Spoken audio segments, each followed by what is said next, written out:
주님의 생각으로 사는 사람, 주님의 생각으로 사는 사람이라는 제목으로 하나님 말씀 전하겠습니다.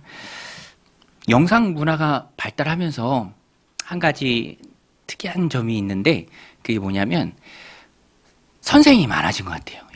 각 영상마다 자기들 주장이 있어요. 이건 이렇게 해야 된다. 아니다, 그건 틀렸다. 이렇게 해야 옳다. 저거는 저렇게 하면 안 된다. 잘못됐다. 각 영상마다 선생님들이 많습니다. 자기 주장이 많아졌어요. 그러다 보니까 혼란스러운 가치관 속에서 내가 그동안 알고 있던 것, 또 믿고 있던 것이 다른 가치관하고 충돌할 때가 많이 있습니다. 전에 제가 중등부 담당할 때 아이들에게 그런 얘기했어요. 동성애가 죄다. 성경이 죄라고 얘기한다. 그러니까 갑자기 아이들이 이렇게 눈이 동그래지면서 신기하게 생각하더라고요. 뭐 학교에서 어떻게 배우는지 잘 모르겠습니다. 그러나 분명히 죄죠. 동성애가 죄입니다. 하나님께서 죄라고 말씀합니다.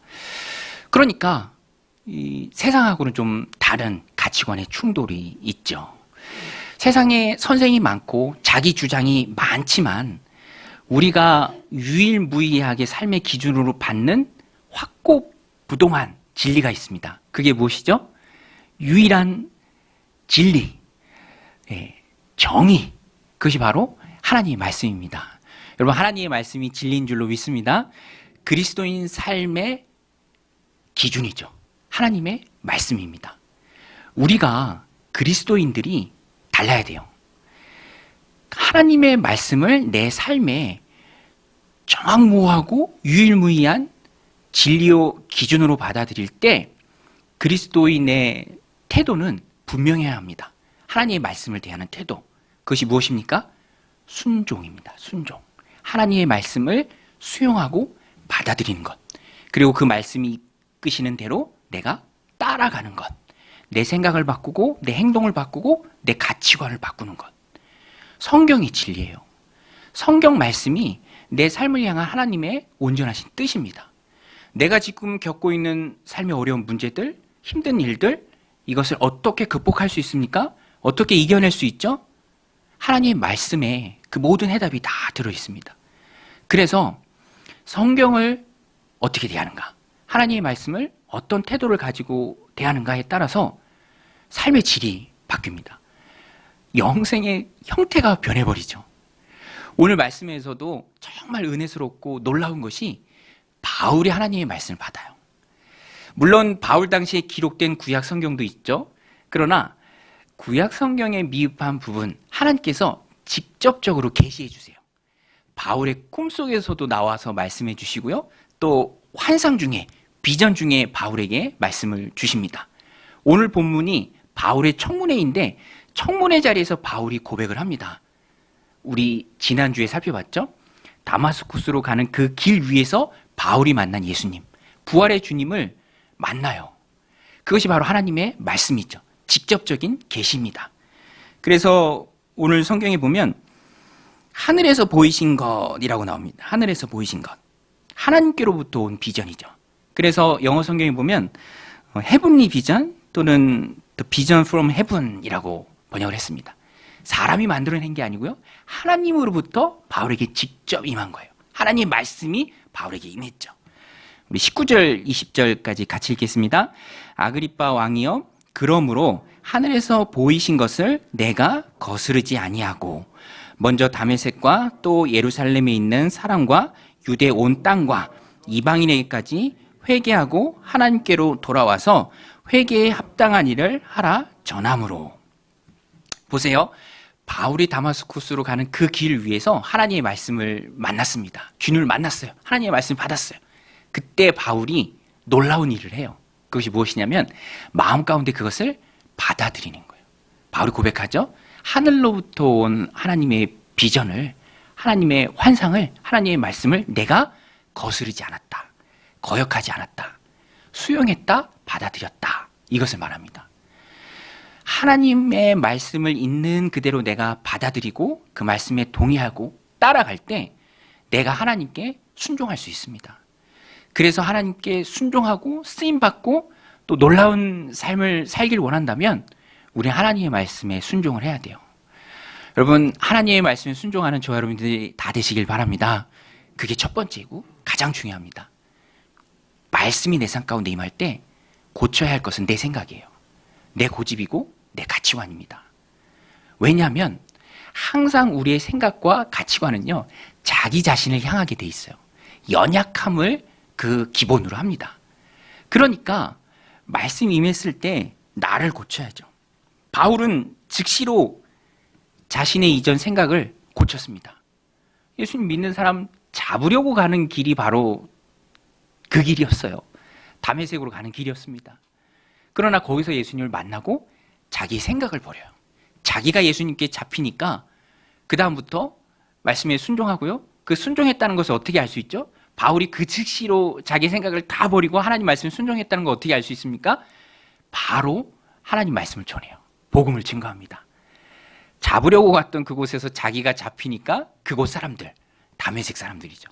거기서 하나님 말씀을 전하고 또 온 유대, 사마리아, 그리고 멀리 이방까지 가는 곳곳마다 교회를 세우잖아요. 1차, 2차, 3차 전도여행까지 바울이 합니다. 에베소 교회, 빌립보 교회, 골로새 교회, 고린도 교회, 데살로니가 교회, 많은 곳에 많은 교회들을 바울이 세웁니다. 그가 하나님의 말씀을 꼭 붙들고 자기 생각을 내려놓고 하나님의 말씀에 순종했습니다. 그러니까 영혼구원에서 제자 삼는 그 일에 바울이 귀하게 쓰임을 받죠. 여러분, 오늘 우리는 어떠십니까? 하나님께 쓰임 받길 원하십니까? 하나님 손에 붙들림 바 되길 원하십니까? 여러분 원하시죠? 그러면 우리는요, 하나님의 말씀을 있는 그대로 받아야 돼요. 그리고 하나님의 말씀을 굳게 붙들어야 합니다. 그리고 그 말씀에 순종하며 나아갈 때 하나님이 날 붙드시고 나를 쓰시죠. 바울이 위대한 점이 바로 그거예요. 이전에 자기 생각을 버렸다. 반대로 바울과 대척점에 있는 사람들이 오늘 본문에도 나와요. 유대 종교 지도자들입니다. 이 사람들은요, 자기 생각을 1mm도 물러서지 않아요. 수정하지 않습니다. 자기 생각에 꼭 잡혀 있어요. 그러니까 예수님도 십자가에 못 박은 겁니다. 유대인들이 가지고 있었던 메시아에 대한 생각이 뭐냐면 강한 분, 힘센 분, 군림하는 분, 정치적인 메시아예요. 정치적인 메시아. 그러다 보니까 바울을, 예수님을 못 박은 이 유대인들이 바울조차도 죽이려고 해요. 21절 말씀인데요. 유대인들이 성전에서 나를 잡아 죽이고자 하였으나. 유대인들이 왜 이렇게 바울을 죽이려고 합니까? 사람의 생명을 빼앗는 게 작은 일이 아니잖아요. 왜 바울을 죽이려고 하죠? 왜 바울을 못 죽여서 안달입니까? 바울을 죽이겠다고, 죽이기 전에는 내가 먹지도 않겠다, 마시지도 않겠다라고 결사대가 조직됐죠. 40명이 넘는 사람들이 바울을 죽이려고 했습니다. 그 이유가 뭐죠? 물론 여러 가지 기득권도 있고 그것을 빼앗기기도 쉽고 이기적인 마음도 있고 다양하지만, 그런데 그 뿌리를 살펴보면 잘못된 메시아가 아니에요. 편협한 생각입니다. 예수님은 메시아가 아니라는 거예요. 그 생각에 예수를 메시아로, 그리스도로 전하는 바울을 죽이려고 하는 거죠. 뿌리는, 그 근본은 편협한 자기 생각입니다. 유대인들은 정치적인 메시아를 기대했죠. 그런데 진짜 예수님을 보니까 너무 연약한 거예요. 물론 예수님이 왕이시죠. 그러나 겸손의 왕이세요. 승리를 상징하는 막 백마를 타는, 김정은 보니까 백마 타고 막 왔다 갔다 하대요. 그런 게 아니라, 군림하는 왕이 아니라 겸손의 왕, 나귀, 곧 나귀의 새끼를 타시는 분. 그리고 그 말씀을 성취하며 예루살렘에 입성하시죠. 겸손의 왕이십니다. 그리고 고난의 종이세요. 이사야서에 참 잘 나와 있습니다. 메시아의 모습은, 성경이 지속적으로 예언하는 메시아의 모습은 고난의 종이에요. 고난받는 종의 모습입니다. 초라한 모습이에요. 이사야 53장 2절로 6절 말씀 제가 읽어드리겠습니다. 그는 주 앞에서 자라나기를 연한 순 같고 마른 땅에서 나온 뿌리 같아서 고운 모양도 없고 풍채도 없은즉 우리가 보기에 헐모한 만한 아름다운 것이 없도다. 그는 멸시를 받아 사람들에게 버림을 받으며 강고를 많이 겪으며 질고를 아는 자라. 마치 사람들이 그에게서 얼굴을 가리는 것 같이 멸시를 당하고 우리도 그를 귀히 여기지 아니하였도다. 그는 실로 우리의 질고를 지고 우리의 슬픔을 당하였거늘 우리는 생각하기를 그는 징벌을 받아 하나님께 맞으며 고난을 당한다 하였노라. 그가 찔림은 우리의 허물 때문이요 그가 상함은 우리의 죄악 때문이라. 그가 징계를 받음으로 우리가 평화를 누리고 그가 채찍에 맞음으로 우리는 나음을 받았도다. 우리는 다 양 같아서 그릇 행하여 각기 제 길로 갔거늘 여호와께서는 우리 모두의 죄악을 그에게 담당시키셨도다. 성경이 지속적으로 말하는 메시아의 모습은 고난의 종입니다. 고난의 종이에요. 연약한 모습이고요, 초라한 모습이에요. 그럼에도 불구하고 정치적인 메시아, 정말 힘있는 왕, 로마 정부를 뒤엎을 혁명가, 이런 것만 기대하니까 여기에 생각이 푹 빠져 있으니까 정작 예수님을 알아보지 못하고 십자가에 못 박은 것입니다. 진리에 대해 눈을 감은 것이죠. 지금도 예수님을 구세주로 전하는 바울을 죽이려고 하는 거예요. 보고 싶은 것만 봅니다. 보고 싶은 것만 보는 거예요. 그러니까 자기 생각에 푹 빠져서 엉뚱한 데 헌신하는 것입니다. 자기 생각과 고집에 사로잡혀 있으면 순종의 삶을 살기 어렵습니다. 대표적인 예가 사울이죠. 이스라엘의 초대왕 사울. 사울이요, 언제부터 불순종의 길로 나가고 하나님 눈밖에 납니까? 자기 생각으로 자기 멋대로 일했을 때부터 그래요. 하나님이 사울에게 분명히 말씀하시잖아요. 저 아말렉을 쳐서 진멸하라. 남기지 마라. 하나님이 분명한 명령이에요. 그런데 사울이 어떻게 합니까? 자기가 보기에 좋은 것, 예배 때 제물로 쓰려고 좀 남겨요. 그런데 그게 잘못됐다. 하나님께서 분명히 진멸을 말씀하셨는데 왜 거기에 자기 생각을 섞어서 남기느냐. 그때 나온 말씀이 유명한 말씀이죠. 순종이 제사보다 낫고 듣는 것이 수양의 기름보다 낫다. 사무엘상 15장 5절인데요. 사울이 이르되 그것은 무리가 아말렉 사람에게서 끌어온 것인데 백성이 당신의 하나님 여호와께 제사하려 하여 양들과 소들 중에 가장 좋은 것을 남김이요 그 외의 것은 우리가 진멸하였나이다 하는지라. 순종이 제사보다 나은데 자기 생각으로 좋은 제물을 드리려고 남긴 것. 그러나 하나님께서 그것을 인정하지 않죠. 여러분, 하나님의 말씀은요 정확무고한 말씀입니다. 거기에 내 생각을 구태여 섞을 필요가 없어요. 내가 믿음이 부족할 때가 있어서 지키지 못하지만 그것을 내 방식으로 바꾸고 수정하면 안 됩니다. 하나님의 말씀이 있는 그대로 완전한 말씀이기 때문에 그렇습니다. 그래서 하나님의 말씀이 주어질 때 바울처럼 버려야 돼요. 바울이 버렸잖아요. 내 주 예수 그리스도를 아는 지식이 가장 고상하여 내가 이전에 공부하고 알았던 그 모든 지식을 배설물처럼 여긴다. 즉시로 순종하며 복음을 전하는 이전과는 180도 다른 삶을 살 수 있었던 그 근본적인 이유는 하나님의 말씀을 순종했기 때문에, 받았기 때문에 그렇습니다. 오늘 우리에게 주시는 큰 도전입니다. 사울과 내용은 다르지만 요나도 똑같은 실수를 범했죠. 요나도 실수했습니다. 자기 생각에 아수르의 수도 니느웨 사람들은 멸망받아야 될 사람들이지 임박한 진노를 깨닫고 회개해서 구원받을 사람들이 아니었죠. 그래서 하나님이 니느웨로 가라라고 명령하시지만 니느웨로 안 갑니다. 이를 악물고 육로로 가야 하는데 배 타고 다시스, 이 스페인 쪽에 떨어진 땅끝이죠. 거기를 향해서 갑니다.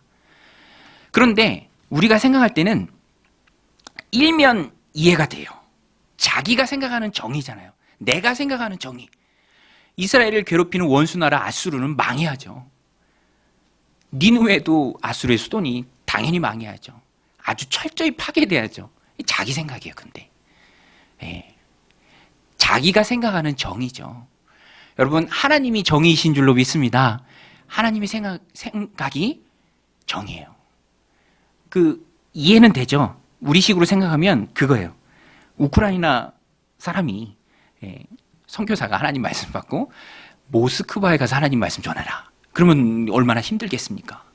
그런데 그것도 어디까지나 나의 생각이다 하는 거예요.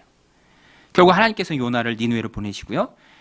하나님 귀히 여기는 니느웨 사람도 하나님께서 다 구원하십니다. 중요한 것은 하나님의 뜻이 나를 통해서 이 땅 가운데 이루어지는 거예요. 그러니까 우리는 하나님의 말씀을 꼭 붙들어야 합니다. 마찬가지로 유대 종교 지도자들도 잘못됐어요. 지금 크게 잘못하고 있는 겁니다. 이게 핵심이에요. 바울이 말합니다. 나는 바울이 변론 자리에서 말합니다. 자기 청문회에서 말하는 거예요. 나는 내가 지어낸 말을 전한 게 아니다.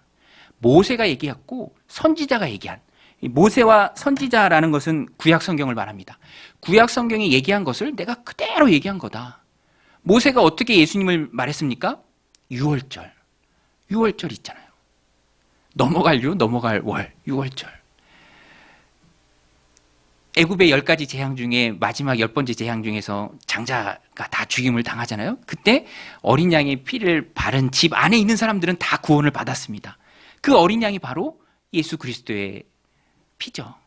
우리의 죄를 짊어지신 어린 양 대신 예수님입니다.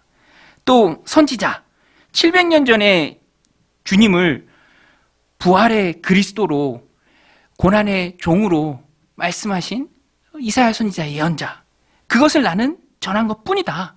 성경을 전한 것뿐이다. 이렇게 바울이 변론합니다. 22절, 23절 우리 같이 읽겠습니다.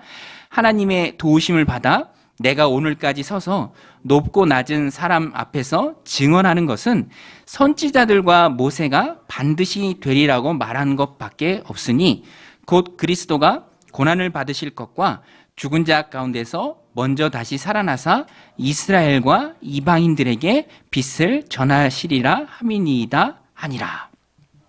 바울의 핵심이 그거예요. 나는 성경에 기록된 모세가 얘기하고 선지자들이 기록한 예수 그리스도의 죽으심과 부활, 우리 죄를 위해 죽으신 예수님을 전한 것밖에 없다. 잘못된 건 그 말씀을 받아들이지 않는, 자기 생각에 철저히 갇혀 있어서 잘못된 주장을 펴고 있는 유대인들이다. 이게 핵심입니다. 이게 바울 변론의 핵심이에요. 그러니까 성경 말씀을 전한 바울이 옳고요, 반대로 자기 생각만 주장하는 유대인들이 잘못된 것입니다. 이것이 바울 변론의 핵심이죠.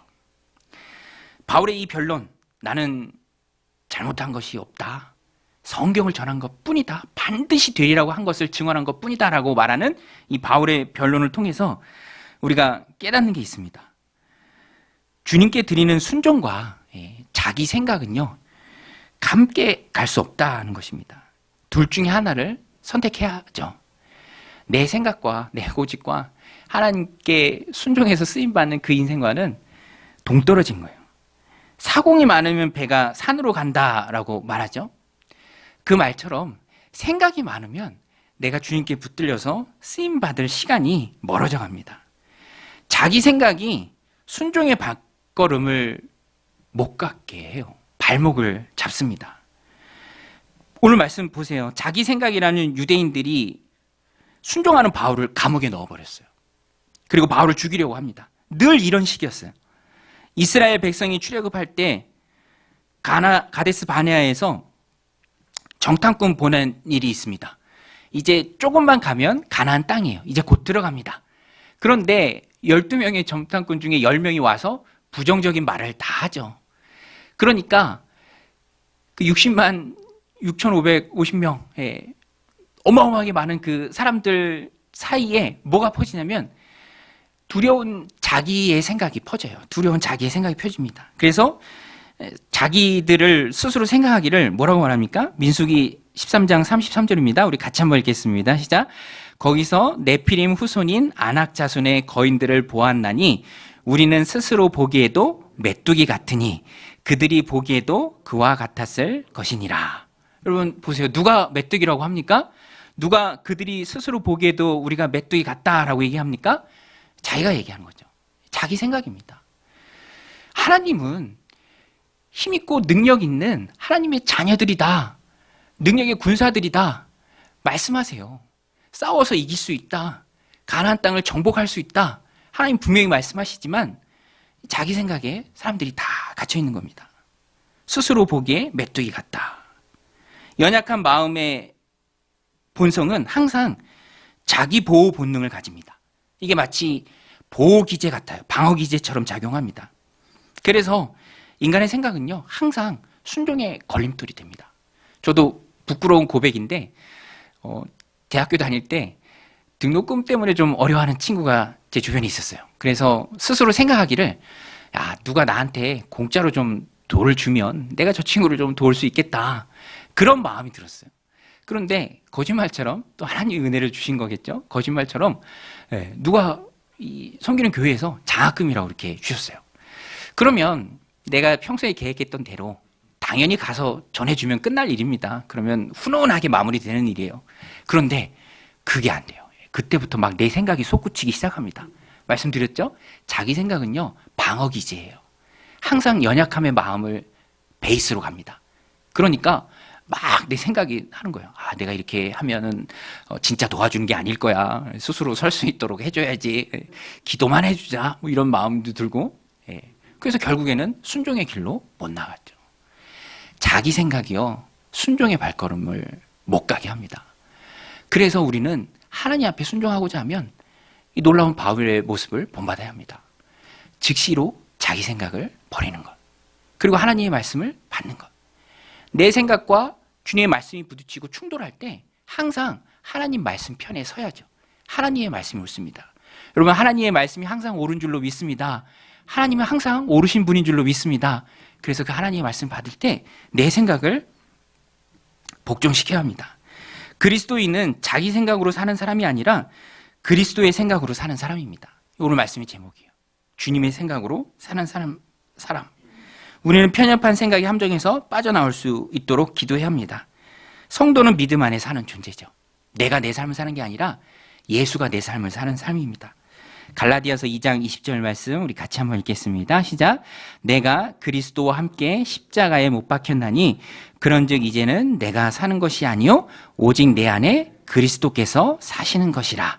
이제 내가 육체 가운데 사는 것은 나를 사랑하사 나를 위하여 자기 자신을 버리신 하나님의 아들을 믿는 믿음 안에 사는 것이라. 여러분, 내 생각을 다 내려놓는 은혜가 여러분들 가운데 넘치시길 바랍니다. 내 고집, 내 생각, 그 편협한 생각 다 내려놓고 주님의 마음을 붙들어야 합니다. 주님의 마음은 사랑이죠. 주님의 마음은 긍휼입니다. 주님은 살리는 일을 하십니다. 베드로를 찾아가 양떼를 다시 맡겨주셨고요. 엉뚱한 삶을 살고 있는 바울을 찾아가 만나주셨고 그를 변화시켜 주셨습니다. 예수님은 믿음의 주요 온전케 하시는 분입니다. 주님이 생명의 주님이시고요. 능력의 주님이십니다. 그러니까 주님의 생각으로 나아가면, 주님의 생각으로 내 안을 가득 채우면 우리가 못할 게 없죠. 내게 능력 주시는 자 안에서 내가 모든 것을 다 할 수 있습니다. 내 생각, 내 고집 다 내려놓고 순종의 길을 주님과 함께 걸어가는 능력의 종들이 다 되시기를 주님의 이름으로 간절히 축원드립니다. 바울은 이렇게 자기 변론을 어느 정도 마쳤어요. 난 잘못한 게 없다. 성경에 기록된 하나님의 말씀을 순종하고 전했을 뿐이다. 반응이 어땠을까요? 바울이 이렇게 전했을 때 청문회장의 반응이 어땠을까요? 청문회장의 반응은요, 찬물을 끼워 놓은 듯한 그런 냉랭함이 흘렀습니다. 두 가지 반응이에요. 베스도가 보인 반응, 또 아그리빠 왕이 보인 반응. 베스도는 뭐라고 하죠? 미쳤다라고 합니다. 바울은 내가 미친 게 아니라 온전하게 말하고 있다라고 말해요. 우리 24절, 25절 같이 읽겠습니다. 바울이 이같이 변명하에 베스도가 크게 소리내어 이르되 바울아 내가 미쳤도다. 내 많은 학문이 너를 미치게 한다 하니 바울이 이르되 베스도 각하여 내가 미친 것이 아니요 참되고 온전한 말을 하나이다. 내가 미친 게 아닙니다. 나는 지금 참되고 온전한 말을 합니다. 베스도가 왜 미쳤다라고 생각을 했을까요? 죽은 자가 부활했다라고 그리스도의 부활을 바울이 말하니까 베스도는 기본적으로 이방인이죠. 그래서 마음에 큰 거부감이 들었던 것 같습니다. 그래서 내가 미쳤다. 내 많은 학문이 너를 미치겠다. 이렇게 말합니다. 아주 냉랭한 반응이죠. 또 아그리빠 왕의 반응은 무엇입니까? 베스도가 미쳤다고 하니까 물을 끼얹는 것처럼 분위기가 싹 가라앉으니까 바울이요 노련하게 그래도 유대인의 피가 흐르고 예수님을 알고 있던, 바울이 말한 것처럼 구석에서 일어났던 일이 아니죠. 예루살렘에 확 있었던 일입니다. 그 일을 말하면서 아그리빠 왕에게 일종의 도움을 청해요. 좀 동의를 구하는 말을 합니다. 동의까지는 아니어도 그래도 긍정적인 언급을 바라고 말을 해요. 왜냐하면 아그리빠 왕은 성전의 후견인으로 있는 사람이고요. 또 대제사장을 임명하는 권한을 가진 사람입니다. 그러니까 당연히 선지자를 믿죠. 선지자의 말씀을 믿습니다. 선지자가 예수님에 대해서 예언한 이사야 53장도 잘 알고 있었을 거예요. 그래서 도움을 청해요. 아그리빠 왕이요. 선지자들 믿으십니까? 제가 또 대답하죠. 믿으신 줄 압니다. 이렇게. 그러나 아그리빠 왕도 도와주기는커녕 아주 냉랭하게 말합니다. 뭐라고 얘기하냐면 27절, 28절인데요. 우리 같이 한번 읽겠습니다. 시작. 아그리빠 왕이여 선지자를 믿으시나이까? 믿으시는 줄 아나이다. 아그리빠가 바울에게 이르되 내가 적은 말로 나를 권하여 그리스도인이 되게 하려는 도다. 이렇게 얘기합니다. 네가 적은 말로 권해서 나를 그리스도인 되게 하려는 도다. 이 부정적인 의미가 굉장히 많은 말이에요.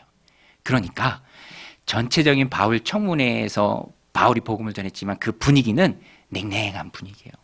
내가 미쳤다라고 얘기하고요. 받아들이지 않고요. 또 아그리빠도 비겁하죠. 피해버립니다. 정치인이에요. 베스도가 자기보다 위이기 때문에 베스도가 이미 미쳤다고 한 것에 대해서 긍정적인 말을 하지 못해요. 본인은 설사 그렇게 생각한다 할지라도 비겁하게 피해버립니다. 이런 싸늘한 반응이 있었습니다. 아그리빠나 베스도의 이런 싸늘한 반응, 이 두 사람의 싸늘한 반응을 통해서 우리가 알 수 있는 게 무엇입니까? 복음이 거부당할 때가 참 많다라는 거예요. 복음이 거부당할 때가 참 많다. 지난주에 상가에 있는 어떤 학원 원장님이 같이 대화를 나눌 일이 있었는데 저한테도 좀 어떠세요 하고 묻죠. 시기가 좀 비슷했어요. 시기가. 그런데 제가 알아요. 이 상가에 있는 학원들은요, 참 잘 돼요. 잘 됩니다. 아이들이 많아서 그 시간대를 못 잡아서 대기하고 있는 사람들도 참 많아요. 그 학원도 제가 그렇다라고 알고 있어요. 그런데 교회는 어떨까요, 여러분? 전체적으로 우리나라가 아니죠. 전 세계적으로. 이미 유럽의 교회는 뭐 공공연한 사실이잖아요. 예배당이 텅 비어서 이제는 유지할 수가 없어서 뭐 술이 있는 곳으로 혹은 어떤 클럽으로 이렇게 바뀌기도 합니다. 고가 높아서 실내 암벽 등반장으로 바뀐 그런 예배당도 있죠. 제가 네팔의 상황도 이렇게 들어보면 네팔도 참 어렵다라고 얘기해요. 거기는 또 힌두교 영향이 워낙에 크니까 법까지 바뀌면서 선교사님들이 선교 활동을 하지만 실제로 외국인 선교사가 할 수 있는 일들이 극히 제한적이다 이렇게 얘기합니다. 전체적으로 보면 딱 바울의 청문회장 분위기가 오늘날의 분위기입니다. 오늘날의 분위기예요. 미쳤다. 혹은 비겁하게 피해버리고. 제가 학원 선생님하고도 이렇게 얘기하면서 구구절절히 맞는 얘기를 해요. 구구절절히. 초등학교 때부터 준비해야 되고 중학교 때는 좀 늦고 고등학교 때는 이렇게 공부해서 좋은 대학에 가야 되고 그리고 그 이후부터 얘기하는 분들도 참 많아요. 그 이후부터 인생의 성공이죠. 결국에는 다 돈입니다. 인생의 행복, 잘 사는 거, 웰빙하는 거. 그런데 제가 좀 안타까운 거는요.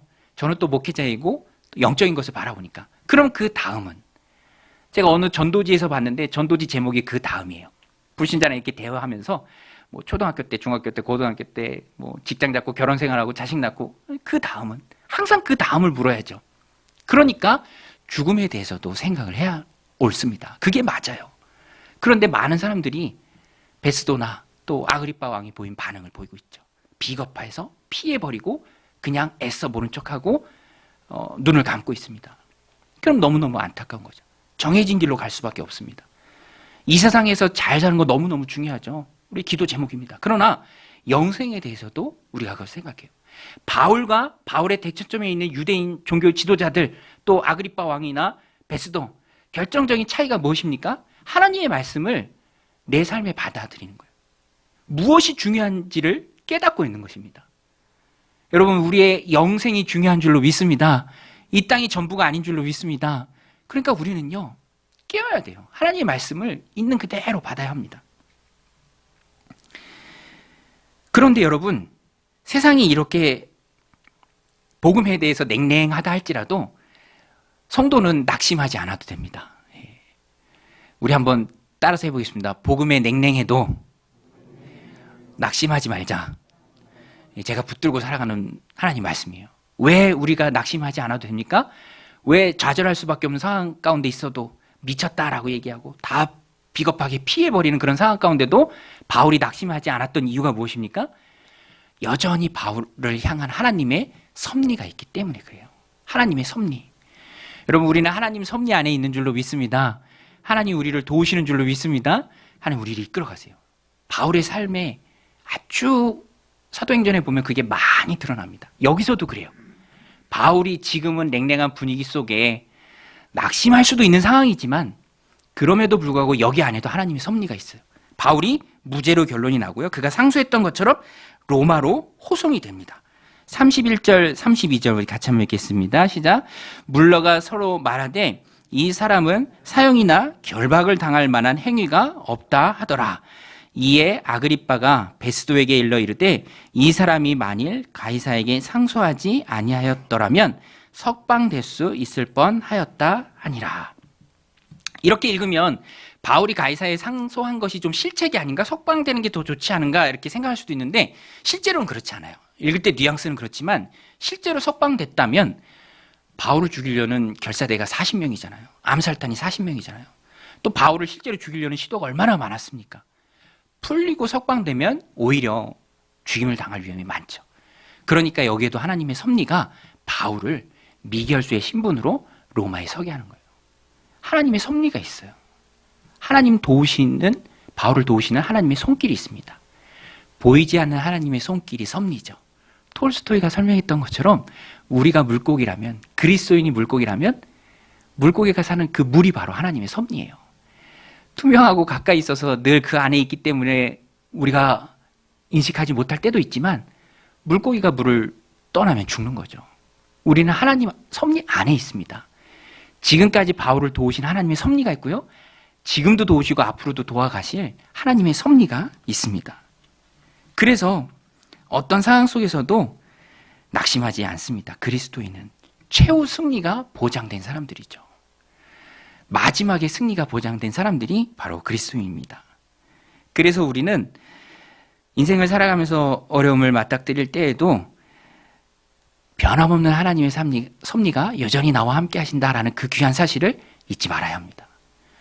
여러분, 오늘 기사에 보니까 징검다리 휴일에 어린이날 또 금요일날 어마어마하게 많은 사람들이 나와요. 그 놀이공원 사진이라고 이렇게 딱 보여주는데 깜짝 놀랐어요. 그냥 인산인해더라고요. 발 디딜 틈도 없는 놀이공원 같은데 막 줄이 1km 넘게 서 있고. 그런데 왜 그렇게 놀이공원을 좋아하죠? 사람들이 스릴을 즐기기 위해서. 안전하잖아요. 스릴이지만 안전하죠. 오늘 그리스도의 인생이 그와 같습니다. 스릴이 있는데 안 죽어요. 안 죽습니다. 하나님이 지켜주세요.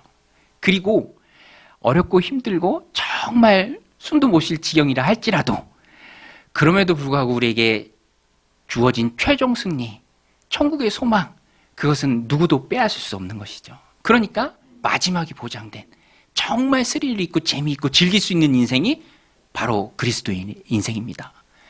룻기 새벽마다 말씀 다루는데 저는 룻기 4장 보면서 여러분 큐티 하셨나요? 룻기 4장 보셨나요? 얼마나 마음이 따뜻한지 모르겠어요. 왜냐하면 그렇게 인생의 바닥을 걷던 나오미, 보아스와 결혼한 룻이 아기를 낳고 나오미가 그 아기를 안아요. 그 품에서 양육합니다. 전에 정말 인생의 바닥을 살았던 남편도 죽고 두 자식도 죽고 그랬던 두 여인이 하나님 은혜 가운데 완전하게 회복되는 모습이 있습니다. 하나님의 섭리죠. 구약성경에 룻기에 보면 우연이라는 말이 나오는데요. 근데 그 우연이 표현상 우연이고 사실은 다 하나님의 섭리죠. 하나님이 보아스를 만나게 하신 겁니다. 그리고 그 둘로 하여금 다윗 왕의 조상이 되게 한 것이죠. 다 하나님의 섭리입니다. 성도는 날 감싸는 하나님의 섭리로 인생을 살아가는 사람입니다.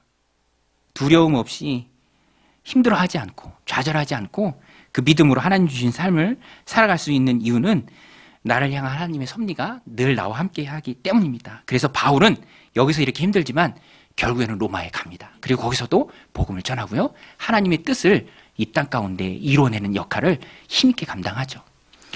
말씀을 정리합니다. 오늘 우리도 하나님 말씀에 순종할 때 내가 하나님께 쓰임받을 수 있습니다. 또 시련 속에서도 섭리를 깨달으면 결코 실패하지 않습니다. 이 말씀 굳게 붙들고 하나님 주신 삶 힘있게 살아내는 믿음의 신실한 종들이 다 되시기를 주님의 이름으로 간절히 축원드립니다.